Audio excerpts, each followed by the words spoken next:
देश दुनिया की हर वड्डी खबर के लिए हुणे डाउनलोड करो number 1 news app Dainik Savera times.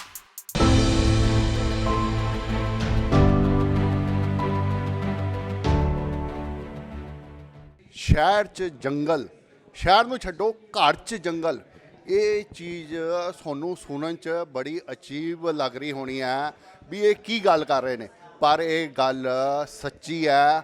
ਹੁਣ ਘਰ ਵਿੱਚ ਵੀ ਆਪਣਾ ਜੰਗਲ ਬਣਾਇਆ ਜਾ ਸਕਦਾ, ਘਰ ਵਿੱਚ ਵੀ ਪੇੜ ਪੌਦੇ ਇਸ ਤਰ੍ਹਾਂ ਉਗਾਏ ਜਾ ਸਕਦੇ ਨੇ ਜਿੱਦਾਂ ਉਹ ਜੰਗਲ ਵਰਗਾ ਨਾ ਸਿਰਫ ਲੱਗੇ ਬਲਕਿ ਆਸ-ਪਾਸ ਦਾ ਵਾਤਾਵਰਨ ਵੀ ਜੰਗਲ ਵਰਗਾ ਹੋ ਜੇ।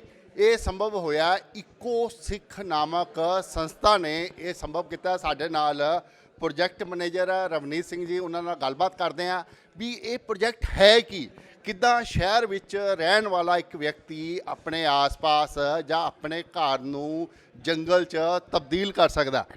ਰਵਨੀਤ ਜੀ, ਪਹਿਲੇ ਤਾਂ ਤੁਹਾਡਾ ਸਵਾਗਤ ਹੈ ਦੈਨਿਕ ਸਵੇਰਾ 'ਤੇ। ਥੈਂਕ ਯੂ ਜੀ, ਬਹੁਤ ਬਹੁਤ ਧੰਨਵਾਦ। ਰਵਨੀਤ ਜੀ, ਗੱਲ ਸਮਝ ਨਹੀਂ ਆਈ ਹੈ, ਮੈਂ ਵੀ ਹਾਲਾਂਕਿ ਆਪਣੇ ਦਰਸ਼ਕਾਂ ਨੂੰ ਸਮਝਾਉਣ ਦੀ ਕੋਸ਼ਿਸ਼ ਕੀਤੀ ਵੀ ਸ਼ਹਿਰ ਨੂੰ ਛੱਡੋ ਆਪਣੇ ਘਰ 'ਚ ਜੰਗਲ ਬਣਾਇਆ ਜਾ ਸਕਦਾ, ਉਹ ਕਿੱਦਾਂ ਪੋਸੀਬਲ ਹੈ?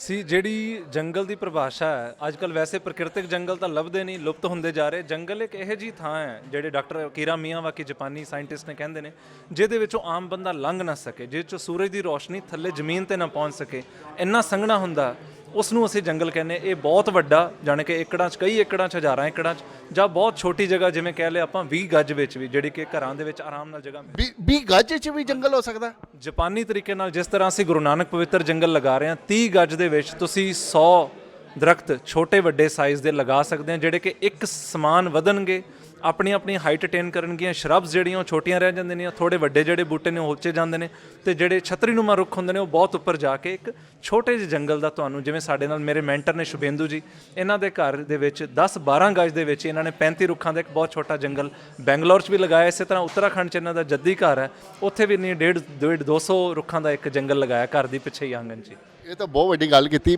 ਹੁਣ ਮੈਂ ਦੂਜੀ ਗੱਲ ਕਰਦਾ ਹਾਂ ਵੀ ਜਿੱਦਾਂ ਤੁਸੀਂ ਗੱਲ ਕੀਤੀ ਵੀ ਸ਼ਹਿਰ 'ਚ ਛੱਡੋ ਵੀ ਆਪਣੇ ਘਰ 'ਚ ਵੀ ਆਪਾਂ ਜੰਗਲ ਉਗਾ, ਇਸ ਜੰਗਲ ਦੇ ਫਾਇਦੇ ਕੀ ਹੈ? ਕਿਉਂਕਿ ਇਹ ਜੰਗਲ ਉਸ ਜੰਗਲ ਨਾਲੋਂ ਥੋੜ੍ਹਾ ਜਿਹਾ ਡਿਫਰੈਂਟ ਹੈ। ਜੀ, ਪਹਿਲੀ ਗੱਲ ਤਾਂ ਮੈਂ ਬਿਲਕੁਲ ਕਰੈਕਟ ਕਰਨਾ ਚਾਹੁੰਦਾ, ਉਹ ਜੰਗਲ ਜਿਹੜੇ ਕੁਦਰਤ ਨੇ ਬਣਾਏ ਨੇ, ਇਹ ਮੈਨ ਮੇਡ ਨੇ, ਬੰਦਾ ਆਪ ਬਣਾਉਂਦਾ। ਪਰ ਅਸੀਂ ਜਾ ਕੇ ਕੁਦਰਤ ਤੋਂ, ਜੋ ਕੁਦਰਤ ਨੇ ਜਿਸ ਤਰ੍ਹਾਂ ਬਣਾਏ ਹੁੰਦੇ ਨੇ, ਜਿਸ ਰੇਸ਼ੋ 'ਚ ਸਾਡੇ ਨਜ਼ਦੀਕੀ ਜੰਗਲ 'ਚ ਰੁੱਖ ਪਾਏ ਜਾਂਦੇ, ਜਿਹੜੇ ਰੁੱਖ ਉੱਥੇ ਪਾਏ ਜਾਂਦੇ ਨੇ, ਉਹੀ ਅਸੀਂ ਘਰਾਂ ਜਾਂ ਸ਼ਹਿਰ ਜਾਂ ਪਿੰਡਾਂ ਜਿੱਥੇ ਵੀ ਜੰਗਲ ਲਗਾਉਂਦੇ ਹਾਂ, ਸੇਮ ਉਹਨੂੰ ਰੈਪਲੀਕੇਟ ਕਰਨ ਦੀ ਕੋਸ਼ਿਸ਼ ਕਰਦੇ ਹਾਂ, ਉਨੇ ਹੀ ਸੰਘਣੇ ਤਰੀਕੇ ਨਾਲ। ਪਰ ਇਹਦਾ ਫਾਇਦਾ ਮੈਂ ਜੇ ਤੁਹਾਨੂੰ ਕਹਾਂ, ਕਿਉਂਕਿ ਅਸੀਂ ਆਪਣੇ ਜੱਦੀ ਰੁੱਖ ਜਿਹੜੇ ਨੇਟਿਵ ਸਪੀਸ਼ੀਜ਼ ਨੇ, ਫੋਰੈਸਟ ਸਪੀਸ਼ੀਜ਼ ਨੇ, ਉਹਨਾਂ ਨੂੰ ਲਗਾਉਂਦੇ ਹਾਂ।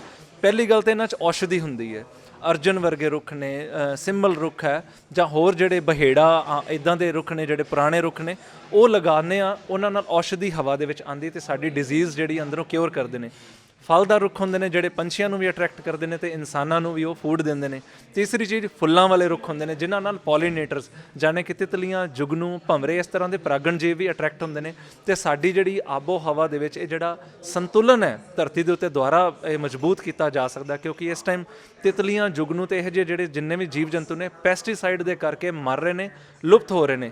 ਤੇ ਇਹ ਸਭ ਤੋਂ ਵੱਡਾ ਫਾਇਦਾ ਕਿ ਸਾਡੀ ਅੱਜ ਦੀ ਜਨਰੇਸ਼ਨ ਤੇ ਆਉਣ ਵਾਲੀ ਪਨੀਰੀ ਲਈ ਵੀ ਅਸੀਂ ਧਰਤੀ ਨੂੰ ਜਿਉਂਦਾ ਛੱਡ ਕੇ ਜੇ ਜਾਣਾ ਤੇ ਇਹਨਾਂ ਜੀਵ ਜੰਤੂਆਂ ਦਾ ਸੰਰਖਣ ਕਰਨਾ ਜ਼ਰੂਰੀ ਹੈ। ਤੇ ਮੈਂ ਤੁਹਾਡੀ ਗੱਲ ਸਮਝ ਗਿਆ ਕਿ ਇਹ ਵਾਤਾਵਰਨ ਨੂੰ ਵੀ, ਜਿਹੜਾ ਆਸ-ਪਾਸ ਦਾ ਵਾਤਾਵਰਨ ਹੈ, ਜਿੱਦਾਂ ਹੁਣ ਇੱਕ ਘਰ 'ਚ ਆਪਾਂ ਜੰਗਲ ਲਗਾ ਲਿਆ, ਮੈਂ 30 ਗਜ 'ਚ ਆਪਾਂ ਜੰਗਲ ਲਗਾ ਲਿਆ, ਕਿਸ ਤਰ੍ਹਾਂ ਚਲੋ 30 ਗਜ ਆਪਾਂ ਜ਼ਮੀਨ ਕੱਢ ਲਈ, ਤੇ ਕਿੰਨਾ ਕੁ ਏਰੀਆ ਦੇ ਵਾਤਾਵਰਨ 'ਤੇ ਇਹ ਅਸਰ ਪਾਉਂਦਾ ਸੀ? ਮੈਂ ਤੁਹਾਨੂੰ ਦੱਸਦਾ ਕਿ ਜਿੱਥੇ ਅਸੀਂ ਹੁਣ 500-600 ਪੇੜਾਂ ਦਾ ਇੱਕ ਦਰਖਤ ਲਗਾਉਂਦੇ ਹਾਂ, ਉਹਦੇ ਦੂਰ ਘੱਟੋ ਘੱਟ 10 ਕਿਲੋਮੀਟਰ ਦੇ ਦਾਇਰੇ ਤੱਕ ਉਹਦੀ ਜਿਹੜੀ ਹਵਾ ਤਾਂ ਜਾਣੀ ਹੈ।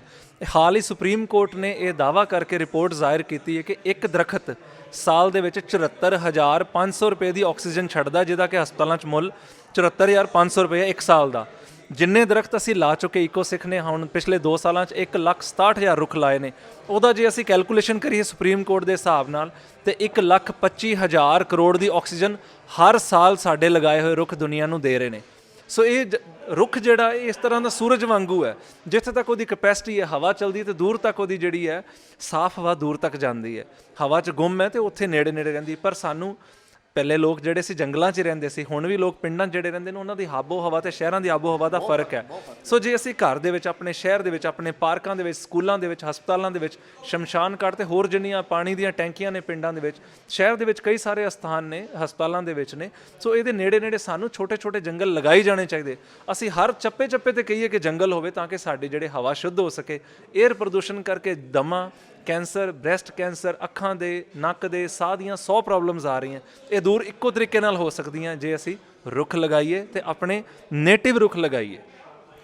ਇੱਕੋ ਸਿੱਖ ਮਤਲਬ ਜਿਹੜੀ ਤੁਹਾਡੀ ਸੰਸਥਾ ਹੈਗੀ ਆ, ਇਹ ਕਿੱਦਾਂ ਹੈਲਪ ਕਰਦੀ ਹੈ? ਇਹ ਕੀ ਪੈਸੇ ਲੈ ਕੇ ਦਰਖਤ ਲਗਾਉਂਦੀ ਹੈ ਜਾਂ ਫ੍ਰੀ ਚ ਲਗਾਉਂਦੀ ਹੈ? ਕਿਸ ਤਰ੍ਹਾਂ ਹੈਲਪ ਕਰਦੀ ਹੈ? ਮੈਂ ਜਿੱਦਾਂ ਮੈਂ ਲਗਾਉਣਾ ਚਾਹੁੰਦਾ ਹਾਂ, ਮੈਂ ਤੁਹਾਨੂੰ 30 ਏਕੜ 30 ਗੱਜ ਆਪਣੀ ਜ਼ਮੀਨ ਦੇਤੀ ਵੀ ਆ ਮੇਰੀ 30 ਗੱਜ ਜ਼ਮੀਨ ਆ, ਉਸ 'ਚ ਤੁਸੀਂ ਕਿੱਦਾਂ ਮੇਰੀ ਹੈਲਪ ਕਰੋਗੇ? ਜੀ ਅਸੀਂ ਹਰ ਤਰ੍ਹਾਂ ਦੇ ਮਾਡਲ ਰੱਖੇ ਹੋਏ ਨੇ। ਅਸੀਂ ਦੇਖਦੇ ਹਾਂ ਕਿ ਜ਼ਰੂਰਤਮੰਦ ਲੋਕ ਨੇ, ਉੱਥੇ ਉਹਨਾਂ ਦੀ ਹੈਲਪ ਕੀਤੀ ਜਾਂਦੀ ਹੈ। ਸੰਗਰੂਰ ਵਿੱਚ ਅਸੀਂ ਜਿਹੜਾ ਪ੍ਰੋਜੈਕਟ ਲਗਾਇਆ, 3000 ਰੁੱਖ ਲੱਗੇ ਨੇ।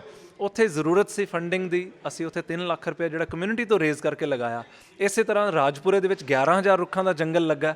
ਸੰਦੀਪ ਮਹਿਤਾ ਜੀ ਕੋਲ ਕੈਪੈਸਿਟੀ ਸੀ, ਉਹਨਾਂ ਨੇ ਸਾਰਾ ਪੈਸਾ ਜਿਹੜਾ ਇਹ ਲਗਾ ਕੇ ਖੁਦ ਪੱਲਿਓਂ ਲਾ ਕੇ ਆਪਣੇ ਬੱਚਿਆਂ ਲਈ ਐਂਜਲ ਵੈਲੀ ਸਕੂਲ ਦੇ ਵਿੱਚ ਸਭ ਤੋਂ ਵੱਡਾ ਪੰਜਾਬ ਦਾ ਇਸ ਤਰ੍ਹਾਂ ਦਾ ਫੋਰੈਸਟ ਲਗਾਇਆ। ਸੋ ਅਸੀਂ ਇਦਾਂ ਦਾ ਜਿਹੜਾ ਇੱਕ ਸਾਂਝਾ ਪ੍ਰੋਜੈਕਟ ਵੀ ਕਰਦੇ ਹਾਂ। ਜਿਹੜੀ ਸ਼ਾਮਲੈਟ ਦੀਆਂ ਜ਼ਮੀਨਾਂ ਹੁੰਦੀਆਂ, ਵੱਡੀ ਗੱਲ ਹੈ ਕਿ ਜਿਹੜੇ ਰੁੱਖ ਅਸੀਂ ਜਿਹੜੇ ਕਮਿਊਨਿਟੀ ਨੂੰ ਸਪਲਾਈ ਕਰਦੇ ਹਾਂ ਅੱਜ ਨਰਸਰੀ ਤੋਂ, ਉਹ 15000 ਰੁਪਏ ਦੇ ਵਿੱਚ ਅਸੀਂ 550 ਰੁੱਖ ਦਿੰਦੇ ਹਾਂ। ਜਿਹੜਾ ਕਿ ਆਮ ਜੇ ਤੁਸੀਂ ਬਾਜ਼ਾਰੋਂ ਲੈਣ ਜਾਓ, ਪਹਿਲੀ ਗੱਲ ਤਾਂ 9 ਦਿਨ ਉਹਨਾਂ ਨੂੰ ਇਕੱਠਿਆਂ ਕਰਨ ਦਾ ਜਿਹੜਾ ਫਿਊਲ ਕਾਸਟ ਬਹੁਤ ਜ਼ਿਆਦਾ ਹੁੰਦੀ। ਅਸੀਂ ਕੈਲਕੂਲੇਟ ਕੀਤਾ 48 ਤੋਂ 55000 ਦੇ ਰੁੱਖ ਉਹਨਾਂ ਨੂੰ ਪੈ ਜਾਣਗੇ ਤੇ ਲੱਭਦੇ ਨਹੀਂ ਹੈ ਫਿਰ।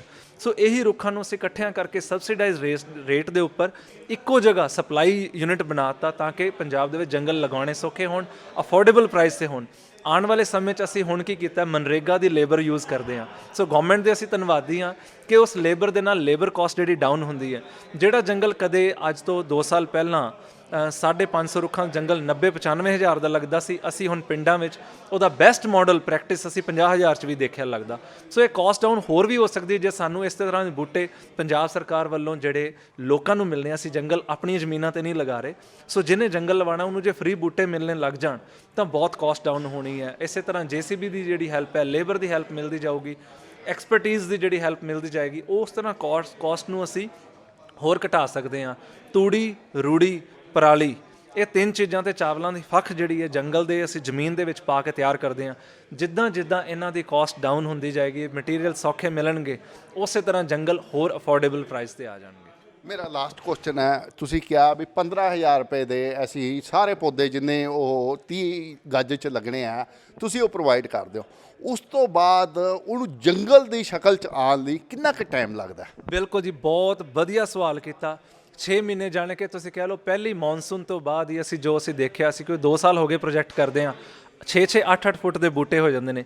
ਤੇ ਪੂਰੇ 2 ਸਾਲ ਬਾਅਦ ਜੰਗਲ ਦੇ ਵਿੱਚ ਜਦੋਂ ਸੂਰਜ ਦੀਆਂ ਕਿਰਨਾਂ ਗਿਰਨੀਆਂ ਬੰਦ ਹੋ ਜਾਂਦੀਆਂ, ਪੱਤੇ ਝੜ ਕੇ ਉਹਨੂੰ ਕਵਰ ਕਰਦੇ ਨੇ, ਆਪਣੀ ਮਲਚ ਆਪ ਬਣਾਉਂਦਾ, ਜੰਗਲ ਦੇ ਵਿੱਚ ਹਿਊਮਸ ਬਣਨ ਲੱਗਦੀ ਹੈ। ਤੇ ਜੰਗਲ ਤੁਹਾਡੇ ਪਿੱਛੇ ਇੱਕ ਫੋਟੋ ਵੀ ਲੱਗੀ ਹੈ ਜਿੱਥੇ ਸਰਦਾਰ ਸਾਹਿਬ ਦੇ ਪਿੱਛੇ ਕਰੀਬ 18 ਤੋਂ 20 ਫੁੱਟ ਜਿਹੜੇ ਰੁੱਖਾਂ ਦੇ ਜਿਹੜੇ ਜੰਗਲ ਉਹ ਦੇਖ ਰਹੇ ਨੇ। ਤੇ ਜੰਗਲ ਆਟੋ ਮੋਡ ਤੇ ਆ ਜਾਂਦਾ, ਸਸਟੇਨੇਬਲ ਫਾਰਮ ਤੇ ਆ ਜਾਂਦਾ। ਇਸ ਤੋਂ ਬਾਅਦ ਡਾਕਟਰ ਕੀਰਾ ਮੇਵਾਕੀ ਕਹਿੰਦੇ ਜੰਗਲ ਨੂੰ ਛੱਡ ਦਿਓ, ਇਹਦੇ 'ਚ ਕੋਈ ਜਿਉਂਦਾ ਰਵੇ ਮਰੇ ਇਹ ਜੰਗਲ ਆਪ ਡਿਸਾਈਡ ਕਰੇਗਾ। ਪਰ ਅਸੀਂ ਦੇਖਦੇ ਹਾਂ ਕਿ ਬੀਜਾਂ ਦੇ ਨਾਲ ਜੰਗਲ, ਜੇ ਅਸੀਂ 550 ਰੁੱਖ ਲਗਾਉਂਦੇ ਹਾਂ 200 ਗਜ ਦੇ ਵਿੱਚ, ਉਹ ਅਗਲੇ 2 ਸਾਲਾਂ ਤੋਂ ਬਾਅਦ 550 ਤੋਂ ਹੋਰ ਵੱਧ ਜਾਂਦੇ, ਕਿਉਂਕਿ ਬੀਜਾਂ ਦੇ ਨਾਲ ਨਵੀਆਂ ਸੈਪਲਿੰਗਸ ਨਿਕਲਦੀਆਂ, ਨਵਾਂ ਜੀਵਨ ਉੱਥੇ ਤਿਆਰ ਹੁੰਦਾ। ਉੱਥੇ ਹੋਰ ਪੰਛੀ ਆਉਂਦੇ ਨੇ ਤੇ ਉੱਥੋਂ ਫਰੂਟ ਖਾ ਕੇ ਬਾਹਰ ਜਾ ਕੇ ਵਿਟ ਕਰਦੇ ਨੇ ਤੇ ਜੰਗਲ ਦੇ ਬੀਜਾਂ ਤੋਂ ਹੋਰ ਦਰਖਤ ਲੱਗਣੇ ਸ਼ੁਰੂ ਹੁੰਦੇ। ਸੋ ਜੰਗਲ ਇੱਕ ਐਸੀ ਚੀਜ਼ ਹੈ, ਇਹ FD ਤੋਂ ਬਹੁਤ ਉੱਪਰ ਹੈ, ਇਹ ਵੱਧਦਾ ਹੀ ਵੱਧਦਾ, ਇਹ ਵਧੀ ਜਾਣੇ ਆ ਜੀ। ਚਲੋ thank you sir, I hope I ਆਨਸਰਡ your questions. Thank you ਜੀ।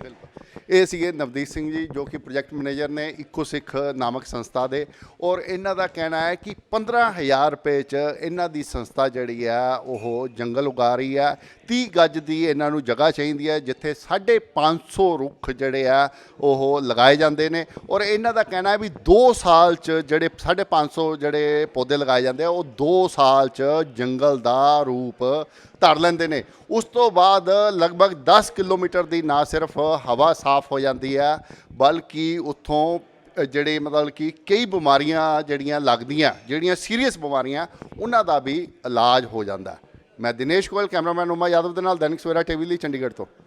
All world open challenge 17 time gold medallist मियां रफीक मोहम्मद पंडित मौलवी बेगम तांत्रिक इन चोरा ठग्गां तो सावधान स्पेशलिस्ट वशीकरण सट्टा नंबर लव मैरिज पति पत्नी च अनबन विदेश च पक्का होना कारोबार दा ना चलना सिर्फ 31 घंटियां विच समाधान फ्री फ्री फ्री मियां रफीक मोहम्मद मोबाइल 84 374 94 647 84 374 94 648 बाबा सुल्तान बंगाली 21 बार गोल्ड मेडलिस्ट सारियां थावां तो निराश ते मायूस होने वाली एक बार फोन जरूर करो जिवें चाहोगे उवें होएगा it's my promise immediately result open challenge इल्मां दे माहिर A to Z समस्यावां दा फोन ते घर बैठे करवाओ हल वशीकरण ते मुठकरनी लव मैरिज सौतन ते दुश्मन तो छुटकारा पक्का काम पक्का हल 101% दी गारंटी स्टाम्प पेपर ते लिख के सब तो पहला काम करन दा वादा नौकरी प्रमोशन कारोबार च परेशानी घर च झगड़ा कोर्ट केस तलाक प्रॉपर्टी झगड़ा पति पत्नी चानबन जादू टोना मनमोड़ी वशीकरण करवाओ जा तुड़वाओ गुस्से ਨੂੰ ਮਨਾਉਣਾ ਫੋਨ 9560392450